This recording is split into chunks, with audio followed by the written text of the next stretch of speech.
Guys আরো একটা video নিয়ে চলে এসেছি। গাইস আজকে আমাদের কাছে রয়েছে এই বক্সটা, আর এর মধ্যে রয়েছে একটা টয় যেটা হচ্ছে আরসি টয়, আর এর মধ্যে যেটা রয়েছে সেটা বলে দিই, সেটা হচ্ছে জিপ।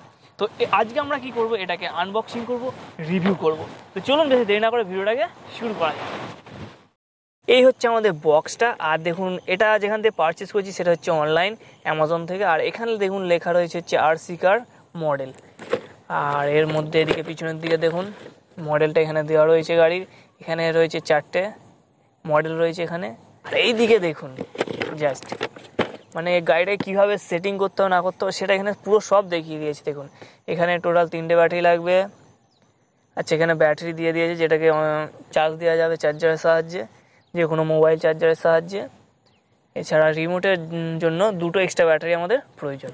তো যাই হোক চলুন বেশি দেরি না করে এটাকে আগে আনবক্সিং করে নেওয়া যাক। এই দেখুন আমাদের কার, জাস্ট দেখতে দেখুন গাড়িটাকে, জাস্ট দারুণ দেখতে। তো ফার্স্ট রিমোটটাকে দেখা যাক।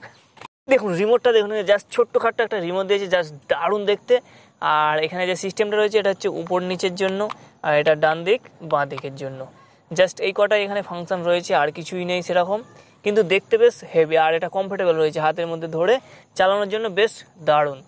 যাই হোক এখানে আমাদের টোটাল 2টো ব্যাটারি লাগাতে হবে, যেটা আগেই বলে দিয়েছিলাম। যাই হোক এবার এটাকে সাইড করে দিই। এছাড়াও দেখুন বক্সের মধ্যে রয়েছে একটা কেবিল, যেটাকে ব্যাটারিকে চার্জ দেওয়ার জন্য। আর ব্যাটারি হচ্ছে এই যে এখানে রয়েছে ব্যাটারিটা, যেটাকে এখানে কানেক্ট করে এটাকে চার্জ দিতে হবে। এইবার আমাদের মেন জিনিস মানে আমাদের মেন কারটা দেখুন, জাস্ট দারুণ দেখতে। জাস্ট কালারটা দেখুন, পুরো রেড কালার। এখানে কি লিখেছে, এটা জিইওপি, জিপ না জোপ হয়ে গেছে। যাই হোক এখানে যে ছাদ সেটা পুরো খোলা রয়েছে। এখানে একটা স্টিয়ারিং রয়েছে, আর এই হচ্ছে 2টো চাকা যেগুলো পুরো প্লাস্টিকের তৈরি। আর এখানে একটা শো দিয়েছে জাস্ট। আর এই হচ্ছে নিচের দিকটা দেখুন, এখানে একটা অন অফ সুইচ রয়েছে, এটা হচ্ছে ব্যাটারির জায়গা। আর এটা হচ্ছে এটা এখানে আটকানো ছিল, খুলে দিতে হবে পরে।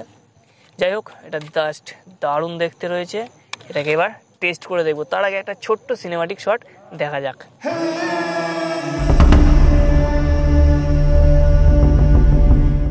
তো রিমোটে আর আমাদের যে কার সেখানে 2টোতেই ব্যাটারি লাগিয়ে নিয়েছি। এবার একবার চালিয়ে দেখিয়েছি যে এটা কীভাবে চলছে। এর জন্য জাস্ট এটাকে এখানে অন করে নিতে হবে। এবার দেখুন ফার্স্ট এটাকে যদি ওপর দিকে করি তাহলে দেখুন এটা সামনের দিকে যাবে, আর নিচের দিকে করলে পিছনের দিকে আসবে।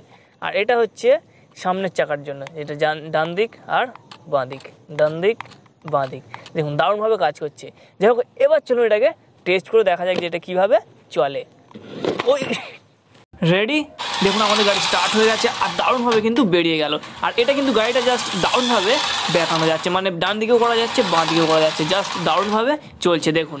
আর পিছনেও কিন্তু দারুণভাবে আসছে, বাট এর চাকাগুলো ছোটো হওয়ার কারণে একে কন্ট্রোল করা কিন্তু খুবই কঠিন হয়ে পড়েছে। আর দেখুন এখানে গিয়ে কিন্তু গাড়ি আটকে গেছে, এখান থেকে বার করার জন্য খুব চেষ্টা করা হচ্ছে। যাই হোক দেখুন শেষমেশ বেরিয়ে গেছে। এইবার আমাদের এই গাড়িটা চলবে এইটার উপর দিয়ে। দেখুন এখানে কয়েকটা পাতাকে এইভাবে ছড়িয়ে দিয়েছি যাতে ডিফিকাল্ট হয়ে পড়ে। চলুন এইবার চালিয়ে দেখা যাক। কিছুটা দূর থেকে রানিং নেওয়া হয়েছে, দেখুন এর উপর দিয়ে কিন্তু বেরিয়ে যাচ্ছে, বাট এখানে এসে গাড়িটা আটকে গেছে। যাই হোক এখান থেকে আমরা এটাকে বের করার চেষ্টা করব, দেখা যাক বেরোতে পারে কিনা। দেখুন এখান থেকে কিন্তু আমাদের গাড়ি অনায়াসেই বেরিয়ে গেল, তার মানে এটার কিন্তু স্পিড জাস্ট দারুণ আছে। আবার গাড়ি এখানে এসে আটকে গেছে, কিন্তু যখনই আমার পিছু হেঁটে চালানো হচ্ছে তখন কিন্তু এখান থেকে অনায়াসেই বেরিয়ে যাচ্ছে। এইবার আমরা গাড়িটাকে রাউন্ড চালিয়ে দেখব, দেখুন কেমনভাবে ঘুরছে। দেখুন রাউন্ড কিন্তু দারুণভাবে ঘুরছে, বাট এখানে স্পিডটা একটু কমে যাচ্ছে চাকাটা ঘোরানোর কারণে। এইবারে দেখুন একটা তক্তাকে জাস্ট এইভাবে এখানে লাগিয়ে দিয়েছি, আর একদিকটা উঁচু করে দিয়েছি। এইবার দেখা যাক এর উপরে উঠতে পারে কিনা।